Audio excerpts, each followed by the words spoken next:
Hello, hello, hello. Welcome to the Unstoppable You podcast. I'm Evie. I'm your host, life and confidence coach and business mentor, and just excited to be here, my friends. I've got a juicy quote for us. I've got I think, a timeless episode, a timeless podcast episode that I think is going to be really supportive for many of you. If you're in my world, I think you'll probably relate to this in your life, potentially in your business as well. So excited to talk about the good girl archetype, and how to start to recognize and heal that part of you, that conditioning within you, because that is going to be so invaluable for yourself moving forward. So let's dive into that. Now, first, the quote of the day. And I'm like recording and I'm trying to do stuff on my computer where I can see the quote that I've got as well. And it is all systems go here. So bear with me, team. Anyway, okay. The quote for today is: one of the greatest discoveries a person makes is to find that they can do what they were afraid they couldn't do. This is a momentum quote. It's like the background of your of Chrome, of my web browser. And yeah, I just love it. Anyway, there's a quote every day, and I really like this one today. Well, I don't know, something hit me this morning. I was like, someone needs to hear this.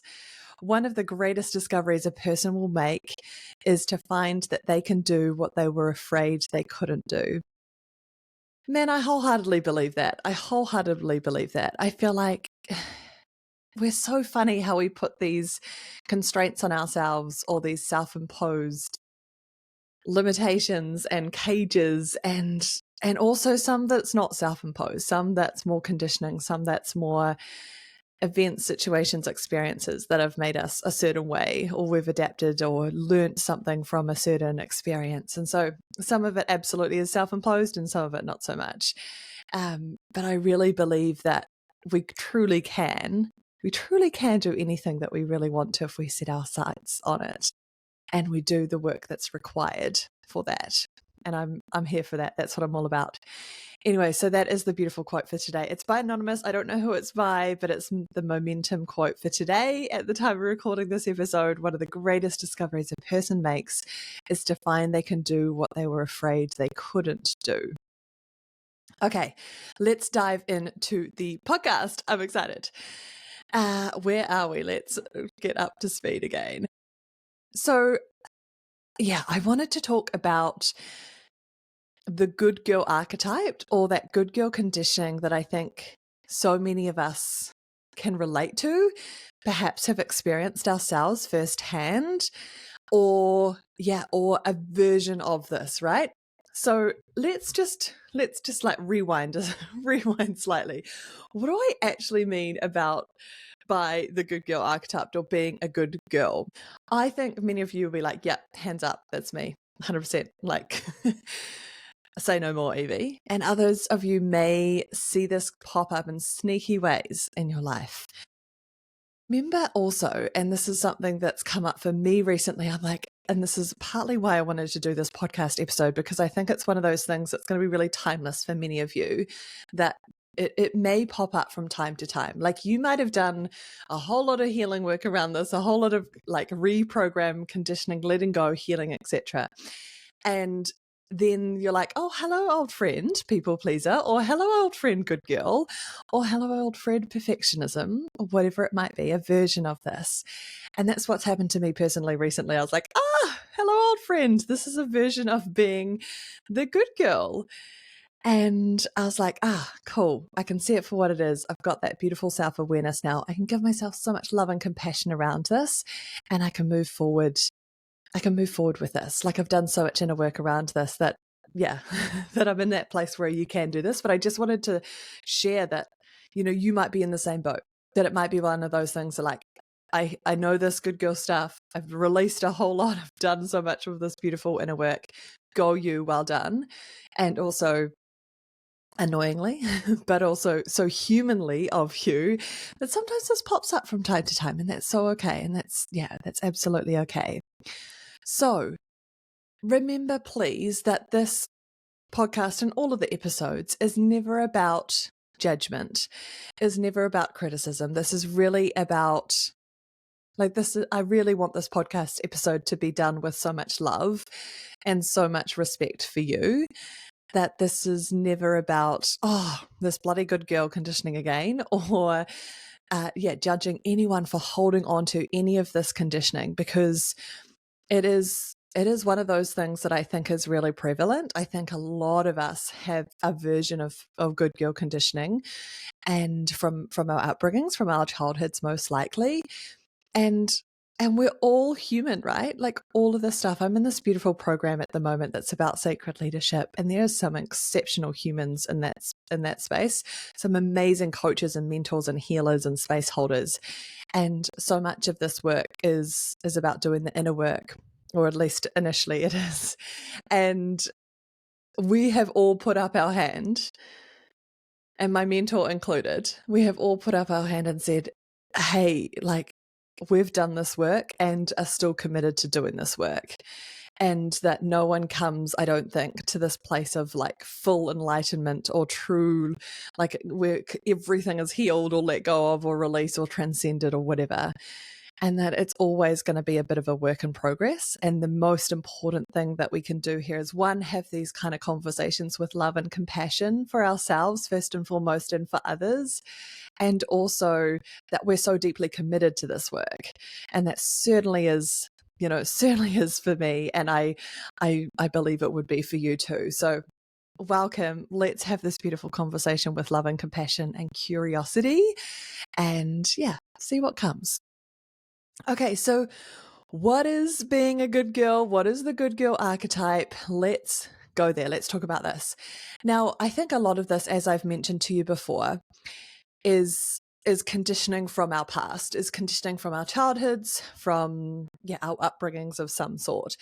And it can be reinforced in different ways. But essentially what it comes down to is that it's a patterning, a programming of people pleasing is a big part of it. People pleasing, perfectionism absolutely comes under the umbrella of being a good girl, and basically self-suppression. So holding ourselves back, holding our tongues, not being the fullest version of ourselves, not taking up space, not sharing our most authentic selves and expressing that in the way that we really wanted to, basically holding ourselves back in some way to be the good girl. And we do this because there's an element of fear of, we're lacking the love, the safety, the approval, whatever it might be, in order to be our fullest selves, or in order to be our fullest expression of ourselves. So we people please, where there's tendencies of perfectionism and not expressing ourselves, suppressing ourselves, our most authentic selves in some way or form, varying different ways, basically to be the good girl, to be safe, to be approved of, to be included, to not be excluded or rejected or abandoned in any way. So often it comes down to being really agreeable, being the kind one, the good one, the helping everyone else at our own expense, the overextending for other people, the holding ourselves back and our truth back in order not to rock the boat, in order to not be rejected or cause conflict, or to ruffle some feathers, right? And so it can play out in loads of different ways, but ultimately it's linked to that lack of safety or acceptance to be our most authentic selves, to be our fullest version of ourselves. And it most likely comes down to that safety piece, or wanting that approval from those around us. And so this kind of passioning, like hands up who've like, oh yeah, I can totally see how this plays out for me in my life from time to time, or has been. And I'm noticing more and more and picking up on these things and doing the work. Amazing. Well done, you. But so many of us will have elements of this, I believe. And certainly if you're in my world, I think, and you're listening to this particular podcast, I certainly think that this is probably going to be something that's relevant and resonant with you. Now, the other big part of it is that because we suppress ourselves in some way, that we hold our tongues, that we people please, that we try and be perfect and trying to be appeasing to so many different people or those around us, whoever it might be, is that we've learned and conditioned ourselves, not necessarily rightly, but we've conditioned ourselves that it's not safe to take up space, that it's not safe to share my truth, that it's not safe to be my most authentic self. And so there's a nervous system part of this as well, that, putting myself out there or saying something slightly controversial or what I actually feel and mean, and not just, siding with everyone else or going along with things, is like that brings up fear and anxiety or feelings of unsafeness within our body. So there's that nervous system, the somatic part of this as well. So that's essentially what the good girl archetype is. It can play out in different ways. And remember, those key branches of it is the people pleasing, the perfectionism, and the suppressing of our true selves, of ourselves in some way, in many ways. So this can show up in so many different ways in our lives now, right? As adults moving beyond our childhood and our conditioning, this can play out in so many different ways, right? This could be about finding it really hard to be our most authentic selves and express our truth, to say what we really mean, to create something and share it with the world that feels really organic and true and feels like a part of who we are. Like, that can be really challenging for many people. It can be really challenging and can play out in ways of like not setting boundaries or not upholding boundaries or finding them really challenging, because it's standing in our power when we do that, when we hold a boundary or create a boundary. And that can be really hard because we don't want to disappoint people. We want to give, we want to over deliver, we want to be there for everyone else, all of those sorts of things. And so boundaries can be a really crucial part in all of this. Sometimes it can be, a solution and outcome for some people to lovingly set those, but it's a process to get there, obviously, but that can be really hard. We can want to stretch ourselves, bend backwards, appease other people, over give, over deliver in all the ways. And that can play out in our lives. That can also play out in our businesses, where we undercharge, we extend ourselves more for our clients and for our work, where we want to not rock the boat and not say anything slightly controversial. And we are a watered down version of ourselves through our content, through our messaging, through our podcasting, whatever it might be, whatever it is that the things that you create in your business. It could be that you're suppressing yourselves, holding something back, holding your tongue somewhat, making something more palatable for other people so that we are perceived to be okay, approved of, not rejected, not putting ourselves out there on a limb, right? This can also be where we don't want to be too much, that we don't want to be seen as too out there or too much in our content, in our lives, in our relationships, and anything. This can also play out where we doubt ourselves. So we are so accustomed and trained ourselves, conditioned ourselves to think of other people first, to think what's going to keep me safe here, or what's going to make sure that I'm accepted and loved here, what's going to make sure that I'm not rejected from the space or abandoned from the space in friendships and in any kind of relationship in workplaces, with colleagues, in our businesses, and social media, in the online world, especially in social media and the online world. And so we can so often doubt ourselves, doubt our own inner knowing, doubt our own intuition, and not share our fullest selves and not share our truth. And that can feel so dissatisfying, so unfulfilling, and inauthentic and out of alignment, which often people get to this point. Maybe this is where you're at, or maybe you've experienced this yourself before, is that we can get to this point where we're like, I'm so sick of holding myself back here, or not sharing my truth, or appeasing everyone else. So I'm like exhausted all the time and burnt out, or everything having to be perfect all of the time. And that just holding you back in so many different ways. And we can get to this point where we're so sick of it, and it's so dissatisfied, disheartening, so out of alignment, so out of integrity with who we truly are, that we get to this point where we know that we need to make a change, that keeping ourselves safe is no longer working for us, right? You'll know this. if this is striking something for you or dawning on you, then I'd lovingly inquire with yourself around how you can start to take some steps towards moving beyond this conditioning and healing and releasing it. And yeah, I'm going to share a whole lot more on that in a moment for you.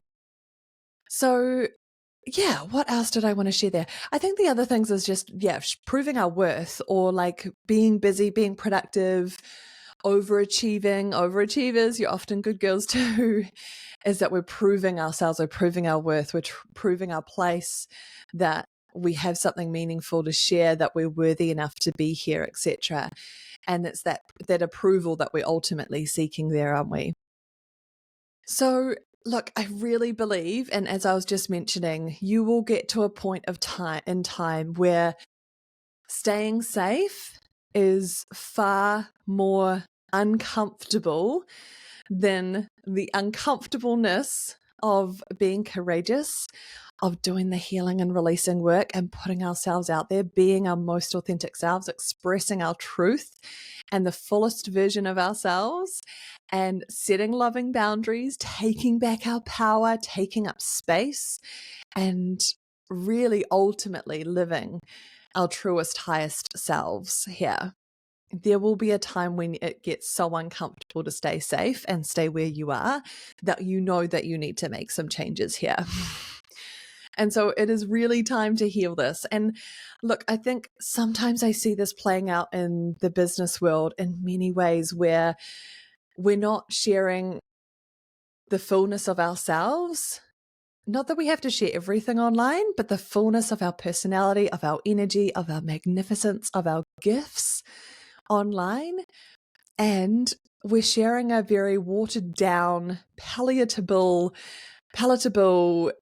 version of our truth or our message or what it is that we want to share. And it's time to take back our power. It's time to own your gifts and your brilliance and your worthiness and your magic and your truth. And it's time to step into that version of yourself who is the leader, who goes first, who stimulates change, who is striving for really beautiful, positive impact through your soul work. Like, that is what I am all about. That is what gets me excited. That's what gets me fired up. That is what I believe the world needs more of. And especially if you have your own business, that's a soul-led business, that's heart-centered, that it's all about a positive impact, about coaching, mentoring, healing, space holding in beautiful, impactful ways. We need that. We need you. And it's time. It's time to let go and heal that good girl tendency. Or there might just be a couple of little weeds that we need to pick out. Or there might just be a little growth edge for you here about sharing perhaps more fully your truest selves, or perhaps sharing more of that thought leadership, or that authentic voice, or taking up space in a bigger way, or fully owning and claiming and not dulling down your shine and your gifts and your magic. Ooh, that gets me so excited already. Okay, so let's talk a bit more about this. How do we start to heal the good girl archetype, the good girl within us? How do we start to release this? How do we start to move beyond this so that it doesn't hold ourselves back anymore? One, I think, and you'll know this, but almost all of this inner work comes from awareness. We've got to be aware of it. And I hope that this podcast episode is a puzzle piece for that, is brings this to your awareness about potentially where it is playing out for you. And I would lovingly inquire, maybe there's some journaling here for you to do around how, like, the sneaky ways that maybe it's holding you back, or you're watering down your messaging or your self-expression or your authenticity online, in your relationships and your friendships, whatever it might be, where you're holding yourself back and you know that you want to share more or be your most fullest authentic version of you. So how can we bring a little bit more awareness to that first and foremost? The second part, and how I preface this whole conversation, is that this is not about judgment, this is about compassion. So lovingly inquiring within yourself and going gently with this work, with all inner work, I believe, but especially with this one, where there's often a link to safety, where it wasn't safe to be your most authentic self or express your fullness or your authentic truth or all parts of you. And this is conditioned to keep you safe, right? So just really giving yourself so much love for that, and recognizing that you did the best that you could with what you knew, and that this conditioning is not a quote unquote bad thing. And and it served a purpose for a while. And that was your coping mechanism. And it probably did a really good job at the time. And now that you're older, now that you're in this season of your life, or now that you've got the awareness or the tools or the time or the support network around you, or the coach or the mentor to hold you through this and help you with this, it's time to start to heal this and reprogram this. So just loving on yourself and lovingly inquire, and doing this in a work with beautiful compassion. Now, there is going to be a part of this which is a reclamation, a reclaiming of your authentic selves, a reclaiming of your truest self, a reclaiming of your truth, a reclaiming of your gifts, of your energy, of your desires, of the things that make you you. All of those beautiful things. It's a reclaiming of that. And ultimately reclaiming of your authenticity. And this can be in like bold ways, and it can also be in little micro moments throughout the day as well. So I'd really encourage you to journal on this, Wade, about how or where you might be holding yourself back, about what is your most authentic self, and really tuning in and asking yourself this question in those small moments throughout the day as well. Like, how do I want to dress for today? What does my intuition want me to know right now? Is this a hell yes for me or a no? Am I really sharing my truth here or not? What would the most authentic thing for me to do here be? How can I deeply honor my most authentic self in this decision, or in this moment, or in this space, or in this relationship, etc.? So you can do that in small micro moments and small ways throughout the day, and also potentially in bigger ways. Really saying what you mean, owning your power. This can also be, as I mentioned earlier, boundaries can be a tricky one, and also it can be a beautiful, empowering experience and process for you, about honoring yourself, honoring your yeses, honoring your nos, saying what you really mean, following through on the things that you say you're going to do, and lovingly holding boundaries where where you need to. Boundaries with your time, boundaries with your energy, boundaries with so much, right? And boundaries are not walls, they're not blockages. These are a beautiful, loving boundary that you need to set for yourself, and you uphold for yourself. And in doing so, it's deeply honoring yourself. It's not putting yourself second. It's not people pleasing. It's deeply honoring you.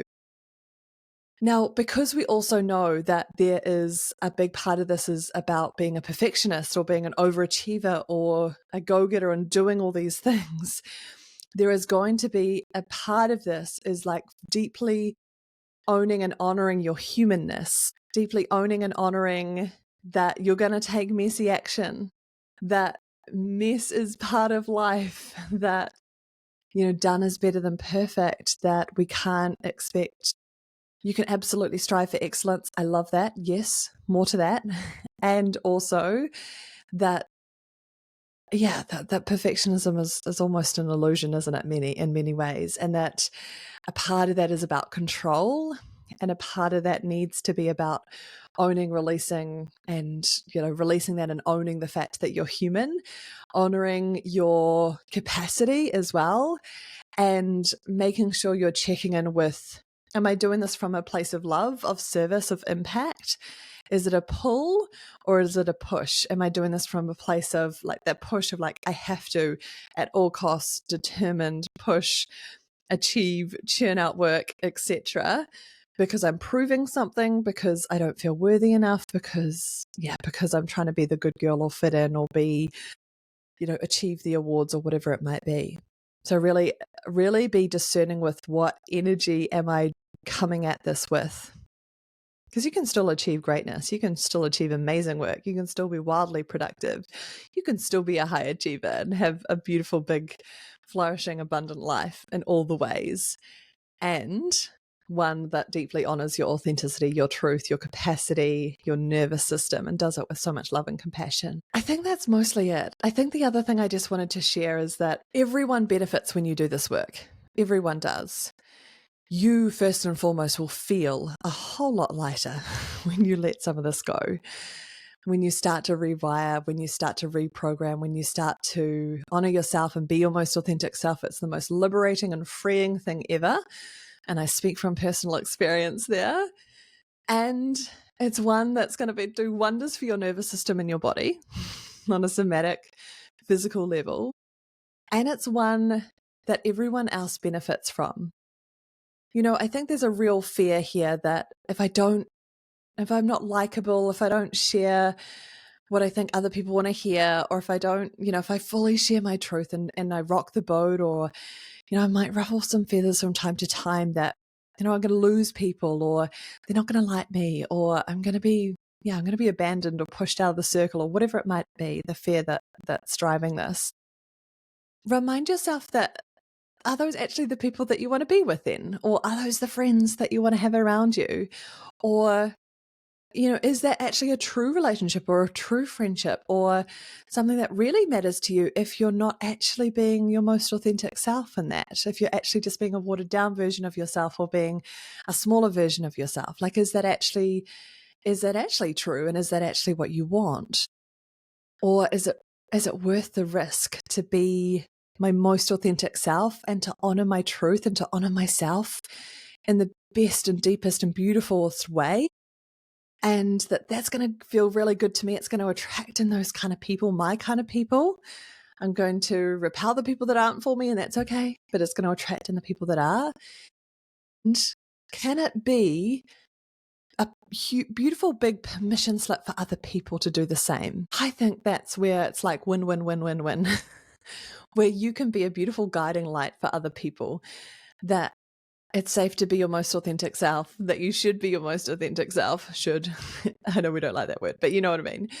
And that so much goodness comes of this. So much goodness comes of this. So my loves, I hope this is inspiring. I hope this is thought-provoking, and I hope that it gives you a few tools about where you might want to go with this if you're on this journey.